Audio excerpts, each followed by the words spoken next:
बिस्मिल्लाहिर्रहमानिर्रहीम। आज हम डिस्कस करने वाले हैं variables in C language. Actually variables are the containers, memory locations, memory units.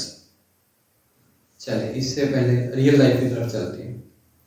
जैसे आपका घर एक कंटेनर है, उसके अंदर डिफरेंट डेटा आइटम्स हैं। आपका रूम एक कंटेनर है, उस रूम के अंदर डिफरेंट डेटा आइटम्स आपने कंटेन की हुई है। इसी तरह डिफरेंट डेली लाइफ में हम यूज करते हैं, पॉट्स यूज करते हैं। लाइक ग्लास है, ग्लास इटसेल्फ क्या है, एक कंटेनर है और इसके अंदर कोई आइटम आ सकती है। लिक्विड को स्टोर करने के लिए लाइक इसके अंदर वाटर है, तो ये वाटर क्या है, ये कंटेन करने के लिए। अब वाटर एक्चुअली क्या है, डेटा आइटम है जो इसके अंदर स्टोर कर सकते हैं। अब इसी तरह इस तरह एक रूम के अंदर कुछ डेटा आइटम्स है, इस ग्लास के अंदर वाटर को कंटेन करने के लिए हम ये कंटेनर यूज करते हैं। इसी तरह अब आ जाए आप सी लैंग्वेज की तरफ। सी में हम यूज करते हैं प्रोग्राम्स।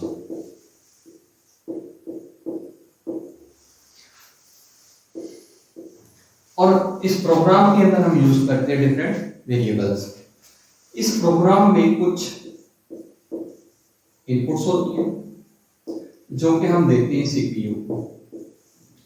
इस प्रोग्राम का पर्पस है कि किसी प्रॉब्लम को सॉल्व करना है। इस प्रॉब्लम को सॉल्व करने के लिए हम कुछ इनपुट्स दे रहे हैं सीपीयू, और सीपीयू हम इनपुट्स के अगेंस्ट हमें कोई आउटपुट देता है। ये जो इनपुट्स हैं और ये जो आउटपुट्स हैं, इनको स्टोर करने के लिए हमें कुछ मेमोरी चाहिए। लाइक एक छोटे से सेक्शन है, हम इनपुट दे रहे हैं सीपीयू को 2+3, ये हमारा प्रॉब्लम है, इसको हमने सॉल्व करना है। तो हमने इसको कुछ इनपुट दिया, 2 दिया, 3 दिया और साथ में ऑपरेटर दे दिया, या प्लस करना है। अब हमारा सीपीयू इसको एग्जीक्यूट करेगा, एग्जीक्यूट करने के बाद हमें एक आउटपुट दे देगा।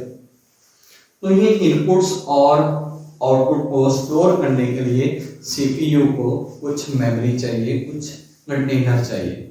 वो जो मेमोरी यूनिट्स हैं उसके लिए हमारे पास एक अलग से पोर्शन है, that is known as RAM, random access memory. ये हमारे पास एक टेम्परेरी मेमोरी यूनिट है, जो कि कोई भी प्रोग्राम है तो वो सीपीयू पहले रैम में लेके आता है और इसी के अंदर वो डिफरेंट वेरिएबल्स को क्रिएट करता है। जैसे ये प्रोग्राम खत्म होगा तो इसके अंदर जितने भी वेरिएबल हैं वो भी खत्म हो जाएंगे। अब लाइक इसके अंदर हमारे पास इनपुट्स में 2 और 3 है, तो यहाँ पे एक मेमोरी यूनिट क्रिएट होगा जिसके अंदर सीपीयू क्या रखेगा 2। ये इनपुट, दोनों इनपुट्स को स्टोर करने के लिए कुछ मेमोरी लेगा, और इसी तरह आउटपुट के लिए भी उसको एक मेमोरी चाहिए जिसमें वो स्टोर करेगा 5। अब इस आपके प्रोग्राम के अंदर इनपुट डेटा भी मौजूद है और आउटपुट का डेटा भी मेमोरी के अंदर है, जिसको आप बार बार यूज कर सकते हैं। इस आउटपुट को आप इस प्रोग्राम के अंदर, सपोज इस प्रोग्राम के अंदर आपके पास 50 लाइन्स हैं, तो जब प्रोग्राम एग्जीक्यूट करता है तो आप इसमें बार बार इस इनपुट वाले डेटा को भी यूज कर सकते हैं और आउटपुट वाले डेटा को भी यूज कर सकते हैं। अब क्वेश्चन आता है कि ये जो मेमोरी यूनिट है ये वेरिएबल है। ये 2 किस्म का मेमोरी यूनिट है, ये आपका कांस्टेंट भी हो सकता है, वेरिएबल भी हो सकता है। अगर इसके अंदर जो वैल्यू है वो during the execution of the program change हो सकती है, तो ये क्या कहलाएगा, आपका मेमोरी यूनिट वेरिएबल। मींस इसी मेमोरी यूनिट की बात करते हैं। शुरू में हमने कह दिया, लाइक मैं इसको एक नाम दे देता हूँ ए, इस मेमोरी यूनिट को नाम दे दिया ए। तो इस ए में फर्स्ट लाइन में मैंने कह दिया तो वैल्यू कितनी है, 2 है। अब लाइन नंबर 7 में जाकर मैं कह देता हूँ कि ए की वैल्यू 9 है। अब रिप्लेस हो जाएगी, जब आपका जो कंपाइलर है लाइन नंबर 7 पे जाएगा तो पहले ए में 2 था, अब वो रिप्लेस कर देगा इसको 9 से।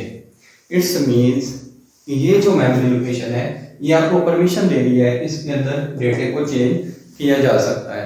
और इसी परमिशन की वजह से इसे कहते हैं variable. A value that can be change during the execution of the program is known as variable. अगर ये चेंज नहीं हो सकती तो देन ये कांस्टेंट हो जाएगा। तो होपफुली आज के लेक्चर में आपको आइडिया हो चुका होगा वेरिएबल्स होते क्या है। Let me see how to write a variable. Notes: a value that can be changed during the execution of the program is called variable.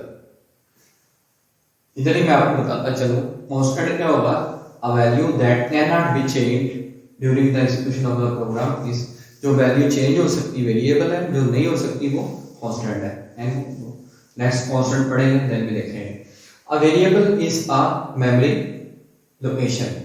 It is used to store programs inputs and outputs. Variables are created in RAM. RAM में create होते हैं।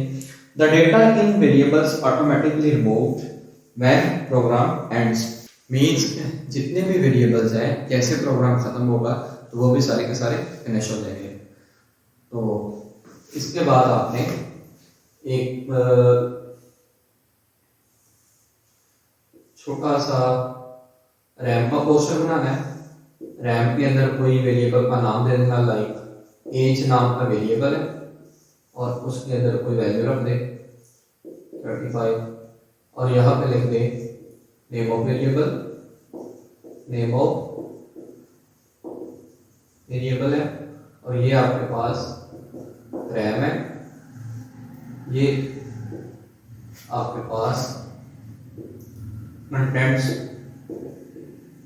और variable है, या इसकी जगह आप लिख सकते हैं डेटा और डेटा ऑफ वेरिएबल।